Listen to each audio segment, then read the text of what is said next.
วันนี้มีความหุ่งสง่าราศีในสวรรค์ปวงเทวานพร้อมกันน้อมนมัสการหน้าบัลลังก์อันหุ่งเฮืองใสพระสามีงามวิไลส่องแสงไปทั่วทุกองค์ทางจงชื่นชมยินดีสรรเสริญพระเจ้าเอาห่วมใจสาลองพวกนักบุญพวงเทวะก็สมชื่นใจถวายพรใส่ให้พระบุตรเจ้าอย่างสง่างามในวันนี้มีความหุ่งสง่าราศีในสวรรค์เราพงพานไอยญาการพร้อมผู้ทำนายที่มุ่งหมายเดินสู่พระองค์ในวันนี้ข้าพ้องเพลงบรรเลงก้อนความฮักบูชาจงชื่นชมยินดีสรรเสริญพระเจ้า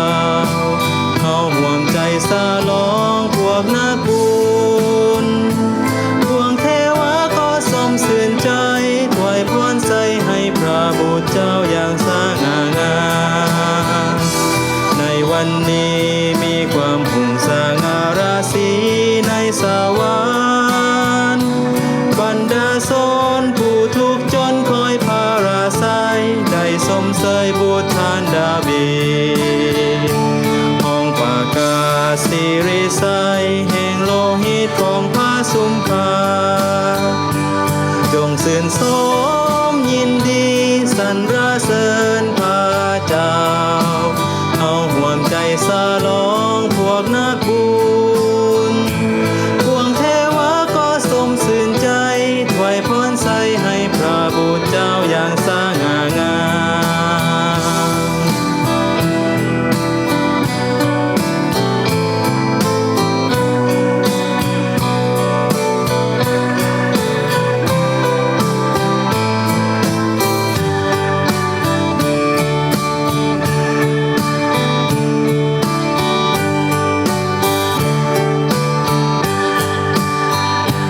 จงชื่นชมยินดีสรรเสริญพระเจ้าเอาห่วมใจสาลองพวกนักบุญพวงเทวะก็สมชื่นใจถวายพรใส่ให้พระบุตรเจ้าอย่างสง่างามในวันนี้มีความหุ่งสง่าราศีในสวรรค์หญิงสาวสายผู้พามารดาแห่งราสันราศีนีแห่งเมืองสวรรค์คอยยืนยันหน้าบัลลังก์สวยคนบาปที่โพยมนทินจงชื่นชมยินดีสรรเสริญพระเจ้าเอาห่วงใจสาลองพวกนักบุญพวงเทวะก็สมชื่นใจถวายพรใส่ให้พระบุตรเจ้าอย่างส